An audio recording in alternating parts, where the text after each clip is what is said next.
Mhm. We're here. We're alive. Hey, buddy. Hey, how's it going? Doing some quick texts. Like, don't call me. I'm about to be live for a couple minutes. Yeah, no kidding. Eh? Oh yeah, by the way.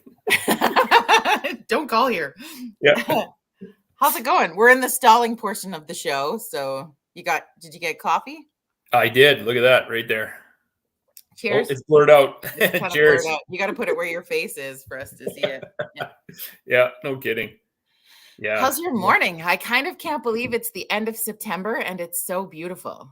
I know. Like it was I had to cool the house down last night, open up all the windows, let the beautiful fresh mountain breeze come through the house and hopefully we can keep it cool. So because it's supposed to hit plus 30 today. And I'm like, wow, this is crazy. Yeah. It's like, okay, I could take fall like this because I like the cool nights and the Yeah, warm days. absolutely.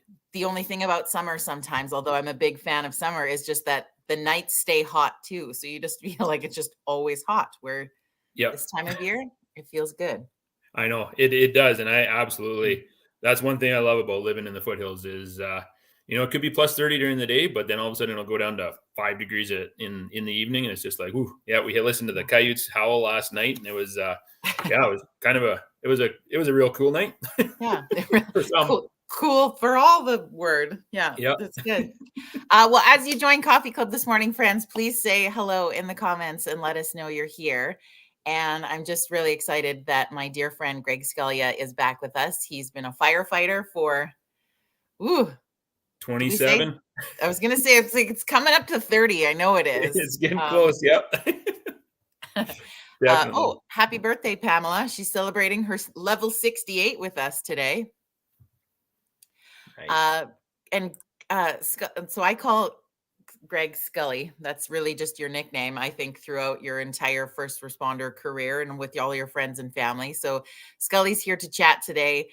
We're going to dive into a little bit of a conversation on mental health. And so before we start talking about it, I just want to let you know in advance that we're going to talk about the fact that September is Suicide Awareness and Prevention Month. We're going to talk about some mental health things. We're going to share some experiences. And so just letting you know in advance that if that's something you feel like could activate you a little bit or trigger you in some way, just giving you that advance notice that this is where the conversation is going so that you feel comfortable continuing with us, just in case you're in the space where you're like, I can't today, but I'll circle back to this video later. Make sense?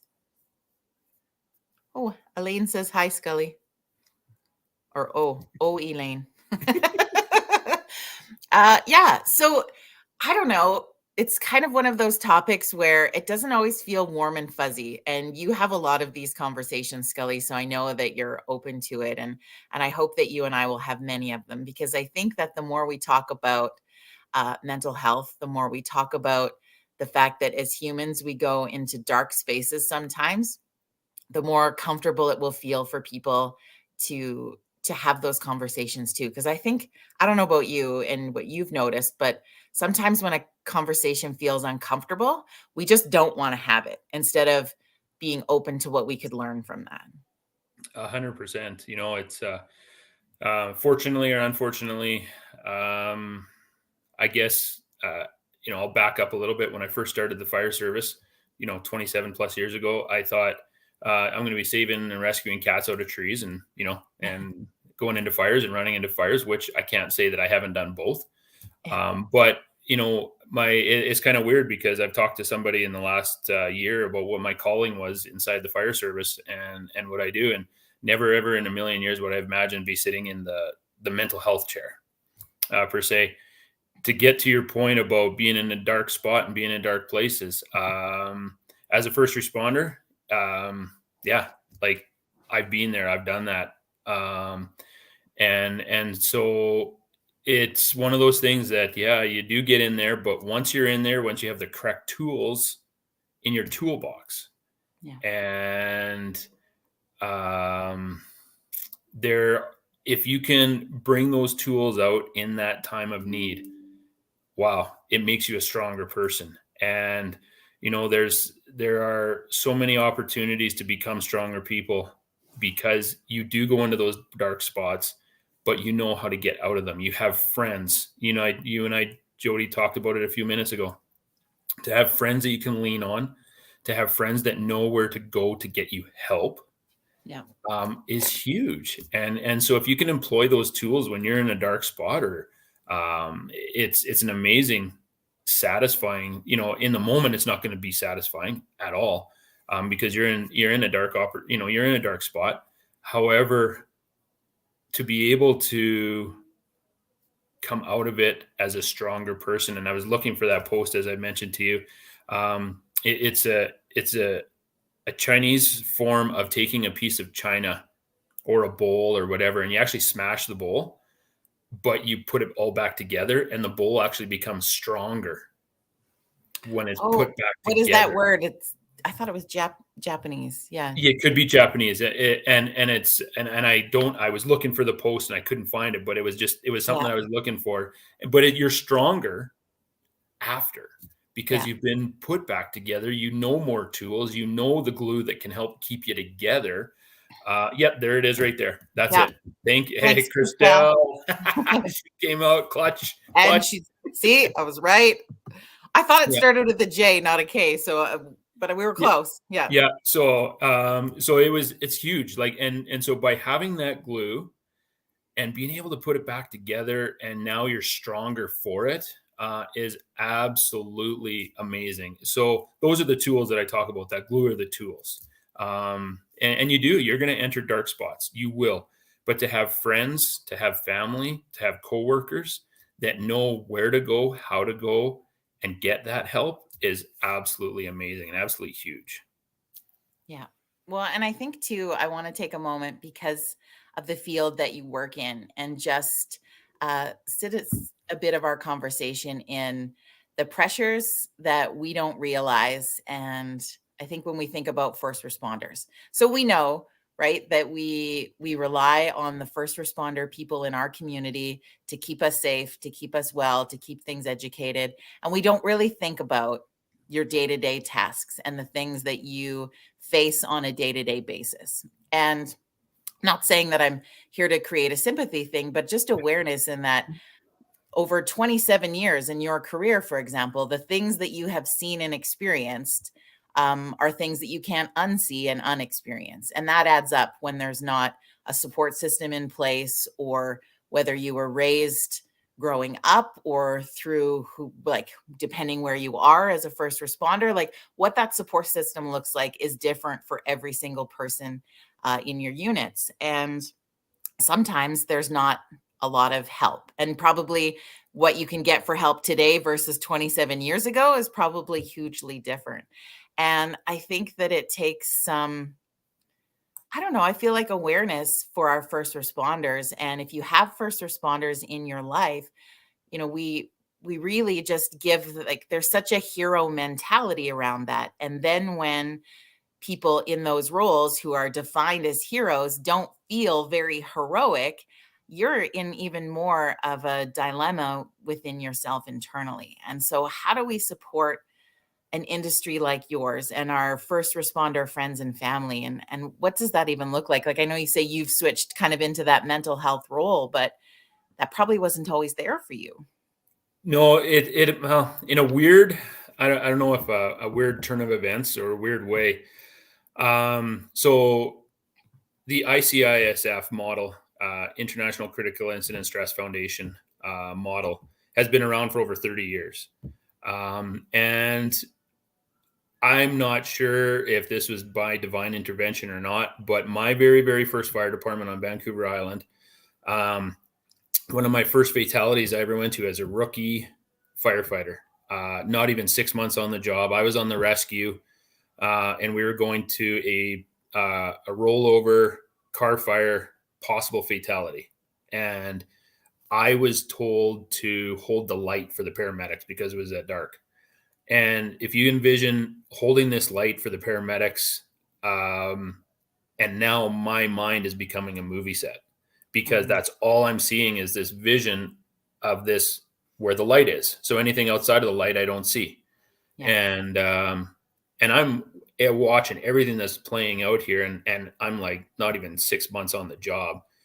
and it was a double fatality because the two individuals were trapped in the vehicle, and the vehicle did catch fire. And our chief at the time had the wherewithal to find out what was going to help us as firefighters and first responders.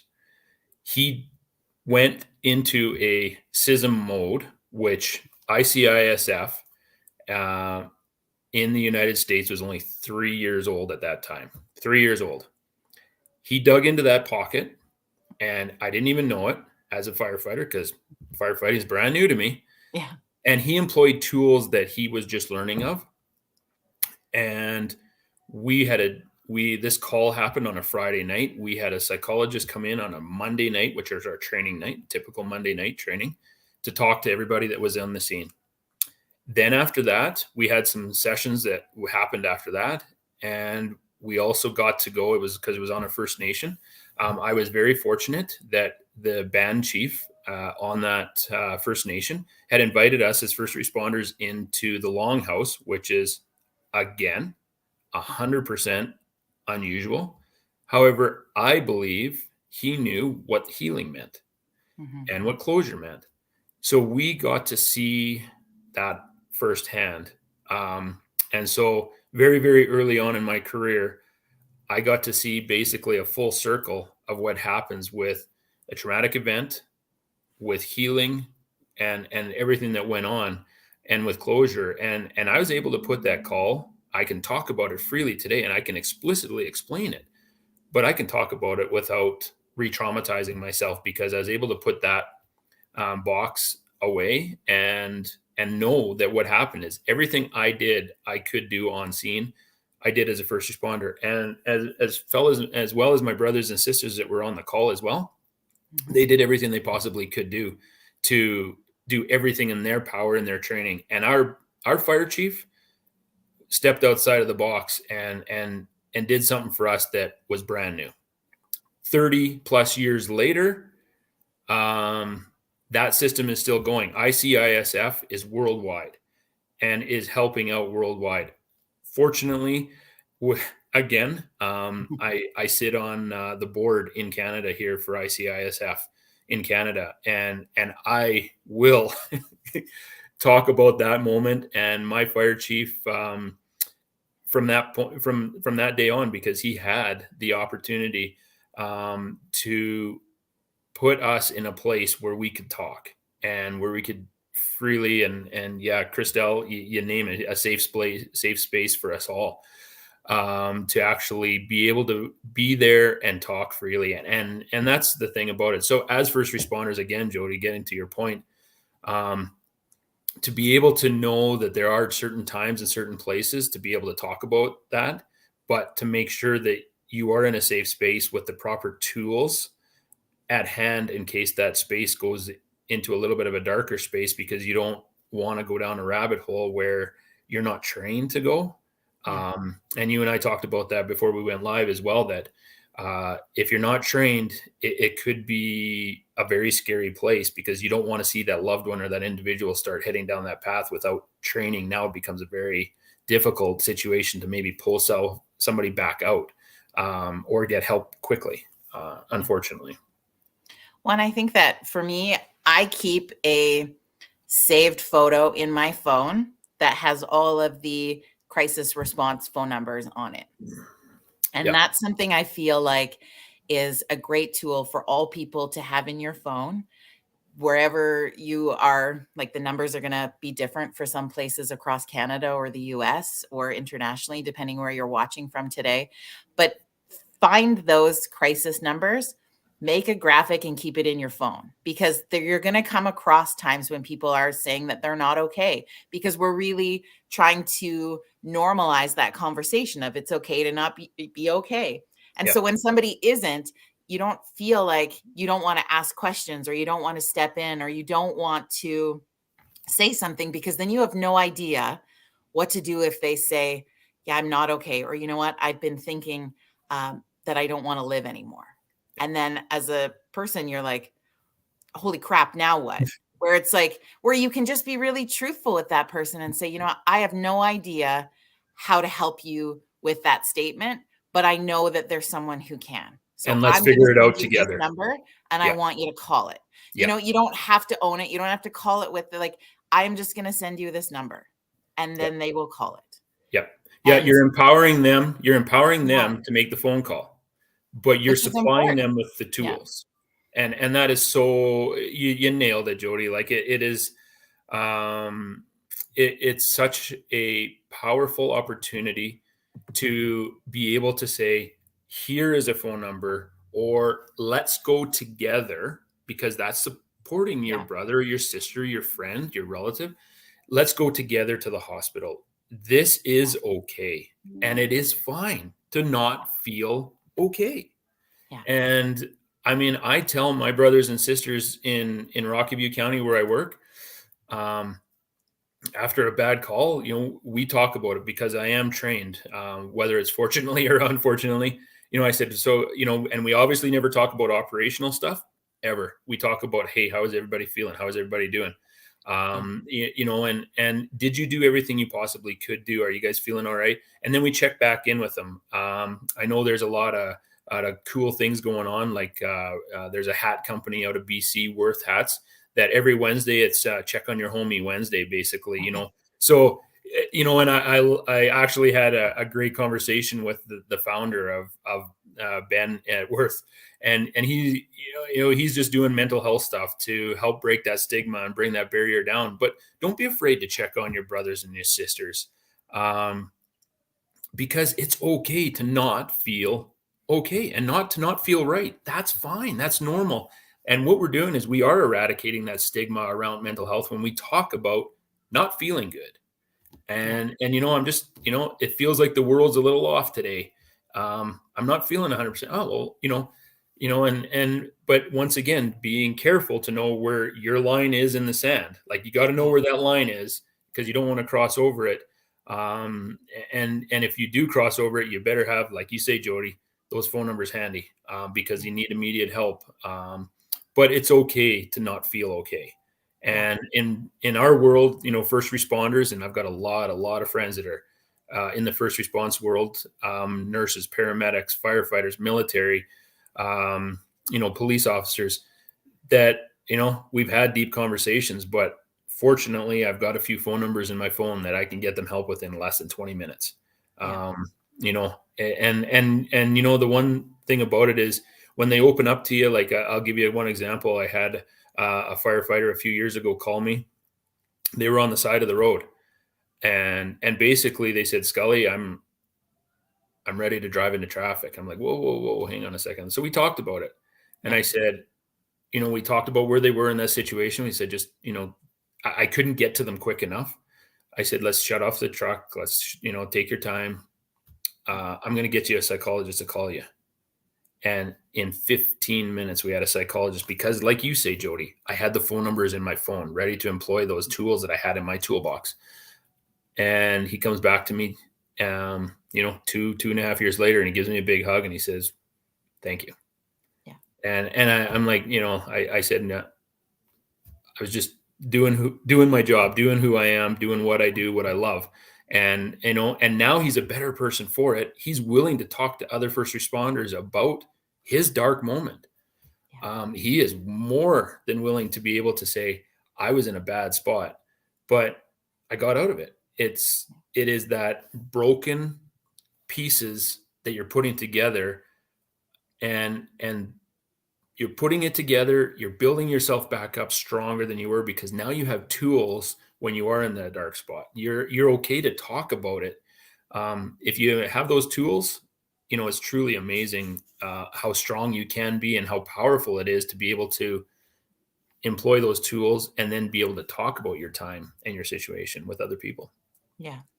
Well, and I think that what comes to mind for me in this conversation for people is that a lot of times, and I interviewed a gentleman who did take an attempt on his life. I'm not sure if you ever heard that podcast or not, but it was he walked me through all of those steps. And one of the things that he had said in that conversation was, before he went through with it, he actually did say it to people. and people didn't pick it up. And Yeah. that's not a blame thing that I am bringing up in any way. But I think sometimes when we are uncomfortable with what people say, we don't hear Yeah. what they're saying. And so Yeah. it's I think for ourselves when we come having a conversation around suicide prevention or awareness is that active listening piece. And Yeah. so when somebody Huge. says, we have to have the guts, friends, and I'm going to put it on all of us, honestly, to have the guts to say, are you thinking of harming yourself? And that's a really big question to ask somebody in your life because the answer is really freaking scary. But I Yep. don't know about you, but I can share that I've had moments in my life where I was really, really down. And the thought of that crosses your mind. Yep. Doesn't mean you're putting a plan together, doesn't mean you are suicidal or whatever label you want to put. But as humans, our minds are capable of taking us to that space where it crosses your mind. And we don't like to admit that we've been in that space where we've thought about it because then you feel shitty or guilty for for thinking that for a moment because you're like, wait a minute, why did I think that? Oh my gosh, like what's Yep. wrong with me? But it's Nope. just showing yourself darkness exists and we have to be comfortable with being able to ask someone that. And then if they say I'm not really sure or I don't think so, and then it's still just a, you know what, I'm going to text you this phone number just in case that feeling's stronger later. Yeah.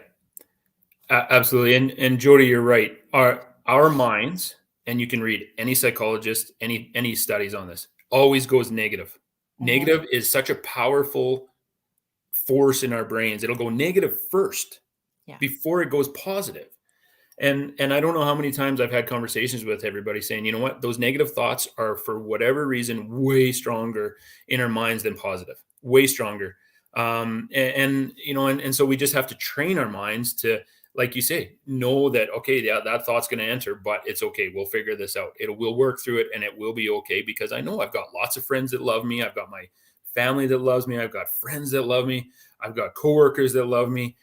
It's okay. I'm going to be fine. I actually saw, what Angie put in there. Angie, if you don't feel comfortable, keep looking until you find somebody that is comfortable with. Psychologists are amazing people. And if you get the wrong one, I've seen this firsthand, Angie, that if you get the wrong one, they can do more harm. If you get the right one, holy crow, man, it's such a powerful tool. And sometimes it's not by asking a friend, who are you going to? It's doing some research and finding out who's good out there. There are some amazing people that are amazing psychologists that I've talked to that really helped me through amazing times. So keep looking, and do not stop. And you keep going. It's one of those things where your right psychologist will come along, and don't give up, because when you get the right psychologist, holy crow, it is amazing. And I've been there. Like I was telling Jody before we got alive, I've sat on a couch for 25 minutes and waterworks coming full tilt down my eyes for 25 minutes. But what a cleansing, powerful time after that, to be able to look back on it and go, yeah, I'm a firefighter. I put wet stuff on the red stuff, but I also cry, and I'm not afraid to cry. Um, and it's okay. It's a beautiful cleansing moment. But keep looking, Angie. Don't stop. And you will find there are some great people out there. Well, I know that you got to stay really open to what that experience looks like because the same way that our dark thoughts have power, so does our ego in resistance. And when we're sitting in something that we're not super comfortable with and we don't know if we really want to be a part of, our ego will fire up full force to give resistance, to give you resistance in thought, resistance in energy, resistance in the experience because it wants to protect you. Yeah, And so you got to push through the uncomfortableness to get to the other side because it's not like you're going to go and you're all going to hold hands and it's all going to be beautiful. Like yeah, it's working on yourself and making your mental health a priority yeah, is messy. yeah, It's really messy, but it's also those experiences where the messy is is also beautiful. Same with the Japanese concept we were talking about earlier, like something, and not saying everybody has to break first, but No. in some regards, some of the pieces, like it's maybe a thought has to break or a habit has to break or a something. Like Yeah. it's messy work, but the result is beautiful. Oh, absolutely beautiful. Like And when for you're those making a that, mud pie, yeah, right? When you're a kid. exactly. So And messy, so beautiful. Yeah. yeah, absolutely. And the other thing too is, one thing that I've tried to do as well is, massively, we talk about tools, and if we pull anything out of here, today from the podcast is know where your happy places are and know the tools that can help get you to your happy place. And it sounds kind of fairy tale-ish and cartoonish to say a happy place, but it's 100% true. When I'm on my paddleboard, when I'm, surfing a standing wave in the mountains, or when I'm flying in the sky, those are happy places for me. It's to be able to employ those opportunities, and go and be there. Or, I mean, like, I've got a gray horse that knows when I'm having a down day. And when I go into the paddock, she comes over to me and she's like, eh. And she comes That's walking it. over to me. I got you, boo. Yeah. Yeah, she's got her head on my shoulder and she's like, "Give me a hug." Yeah. And she knows when I've got a bad day. And it sounds weird, but I put my nose right into her neck, Yeah. and that smell is like a happy place. And Yeah. it's so cool that they have the intuition that I'm in a bad, having a bad spot. Yeah. But some of the tools that we talk about is, limiting yourself on the social media. And it's so, because you're always looking at everybody else's life and, oh, it's so much better than mine. Nah, limit yourself on social media. Have the tools that get you into your happy spot, whether it be journaling, whether it be yoga, whether it be reading, whether it be exercise, going for a walk by a lake or a river, or just in the woods. I heard a study from a really good friend, a psychologist of mine, that's just coming out. And basically what it was is, um, being in the forest, and the sound waves that go through the trees Yeah. actually creates positive energy in your head and in your mind, because there are sound waves that go through the trees, and that is actually positive. And so if you can go through a walk, like go to where some trees are rustling, the water's going, those are happy places. And so, surround yourself with positive people, optimistic people that are happy. All of a sudden you'll start to see changes happen in your life, and it's like, whoa, this is super Yeah. cool. Like, Jody, you are a bubbly, awesome person. And you've always been that way as long as I've ever known you, and we've known you for quite a few years. And so it's so cool to be able to, I know there's times that we, pop in and out, and it's like, hey, there's Jody. All right. I got a smile on my face because I know your personality. See, there's that smile right Yeah. there. And and so I know, those opportunities to have those people, in your life is amazing and huge. Yeah. So I think what I would love for people to do in the comments, if you feel like, I want you to post and share with us what your happy place is. Let's just share some of those, because maybe you might be someone who's thinking like, okay, what is my happy place? Where do I feel it? And when you see other people's popping into the thing, it might remind you of what that happy space. I know for me, mine are very similar to yours in that you put me by a body of water, a river, I'm happy. I want to be in nature. I want my feet touching the earth. Those are all the spaces. Sitting by a fire.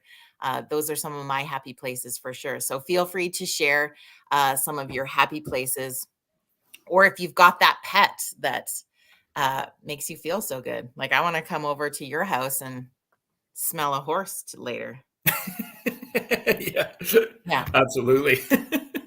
Anyway, we So could probably go on and on and on and on, but that just means we're going to have you back to have more conversations with us so we can keep on sharing and keep on talking. And yeah, and if you're feeling like you're in a space where it's feeling dark today, reach out to someone.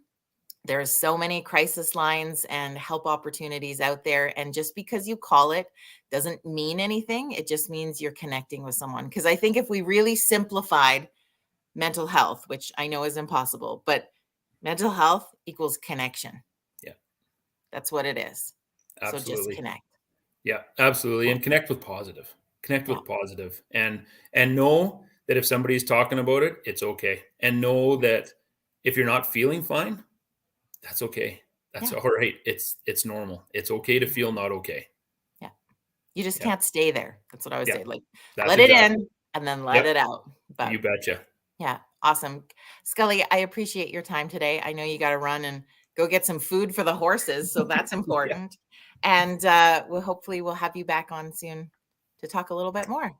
Thank you so much, Jody, and it's always a massive, massive pleasure to be with you on anything I can do with you, and it is wicked. Thank you so much for being you, and thank you for everybody that chimed in today. It's super cool seeing where people's happy I love places seeing, are. yeah, in the I love water, it. in nature. Yep, that is so Chapters with cool. chai tea. That Yep, sounds amazing. Yeah. that is Awesome. awesome. So keep sharing, even if you're catching this video later and not live, throw it up in there. And thank you for connecting with us today. Cheers to you, my You bet. friend. Thanks, Jody. Cheers to Okay. you as well, And and just a take care. reminder, yeah, we're going to be back here tomorrow morning. We're going to take Friday off in recognition of Truth and Reconciliation Day. So we will have Coffee Club here tomorrow morning at 9 a.m. Mountain Standard Time.